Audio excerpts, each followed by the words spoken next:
Okay, let's have a look around this rather clean P registration. So it's either 1996 or 97, I can't remember. Land Rover Discovery 300 TDI 5-door 7-seater in Avalon blue metallic with blue contrasting blue interior. Standard spec car basically. Headlamp wash, 5-spoke alloys. This one's got side steps on it, twin sunroofs, electric mirrors. Rear step, spare wheel cover. This one's also got a proper Dixon bait agricultural style tow bar on it with twin electrics and drop bar on there. But that's about it really in terms of extra bits and optional extras and things like that. It is actually a really clean disco. There's very little electricity reaction on it. Just a nice car actually. Go around in a bit more detail. It's done nearly 130,000 miles, so you'd expect the bonnet to be slightly stone chipped. There are one or two minor stone chips and marks on the bonnet, but overall pretty good. A few stone chips around the front edge. And on the grille, front bumper's pretty good. Looking down the near side, it all looks pretty straight and true in terms of parking dents and stuff like that. I think we've got a very slight, looks like something's been dropped on it just here on top of the near side front wing. There's a tiny depression just where my fingernail is. Very faint parking scuff on the near side front bumper corner plastic trim. But looking down the near side, that all looks very good down there. The screen on the near side, there is an old stone chip just there. Obviously it's way outside the MOT area. It looks like it has been filled at some point with the resin, but it is there. But it's not an MOT issue being there. Near side front wing good, near side front door is all good. This is very little electrolytic reaction. This normally start to bubble up and stuff in various places. This one's really nice. Interior wise, it's very clean as well. All I can find to criticise on the interior, looking at it from this side, the gear lever gaiter has obviously split and been sewn up again thereafter. The covers for the seat bases, the sort of little black cover for both front seats is missing. I don't know, it's nothing to do with sleep over really. But the dash is nice apart from that. And the seats are all really clean. It doesn't smell inside. It's all nice and clean and fresh in there actually. Couple of minor marks just here on the near side rear door, and a tiny bit of reaction just starting on the back of the near side rear sort of door archy bit just there.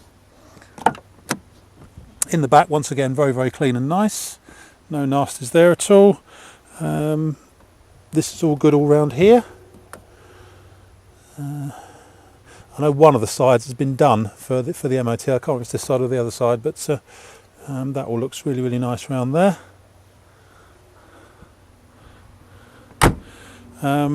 Near side rear wing is all very good and the valance is good. A couple of very light scratches just there on the near side rear wing. Nice all round the tailgate. Once again, nothing really to speak of in terms of reactions. A tiny bubble just there where my fingernail is. The rear door has dropped very slightly. You need to slam it to shut it because the hinges are very slightly worn. You can just feel it drop off when you open it. It's all nice and clean in the back here. It's got the rear seats. There's a little bit of staining and stuff just down here on the carpet. But all the Alpine windows all look good all round those. Trim isn't lifting or anything.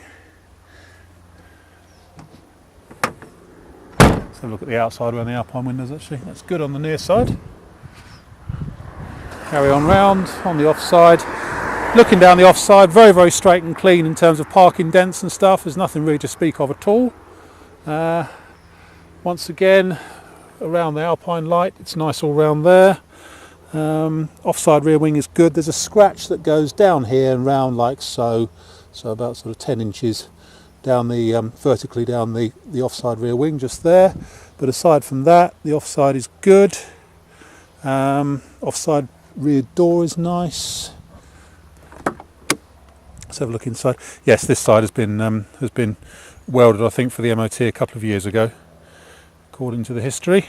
For the D post, which is where they all tend to need it. It's very nice in there. So the interior is really good on this one. Driver's door just starting to bubble up very slightly under the paint just there on the very top of the door. Normally I wouldn't mention that, but as we've said, this one's really clean. There's a tiny bit of bubbling just on the lower trailing edge of the driver's door, just right on the very bottom edge of it, just down there.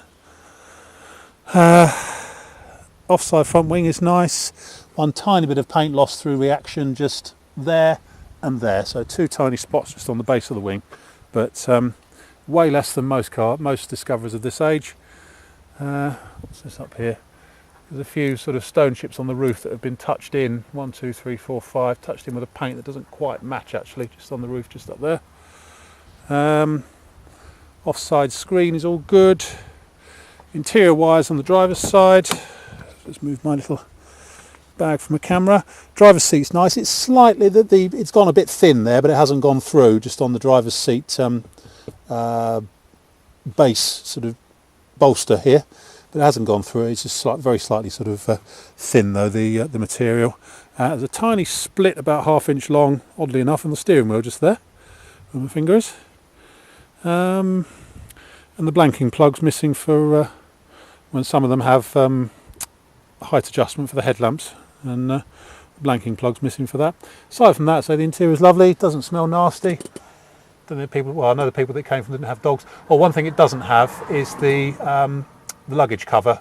It's obviously had one at some point because the mountings are there for it, but we don't have the luggage cover any longer, I'm afraid. Didn't come with the car. That really is about it. My name's Simon. You can reach me on 0771 906 9353, or in the office on 0118 946 3352, or you can go to our website, which is www.motodrome.co.uk. End.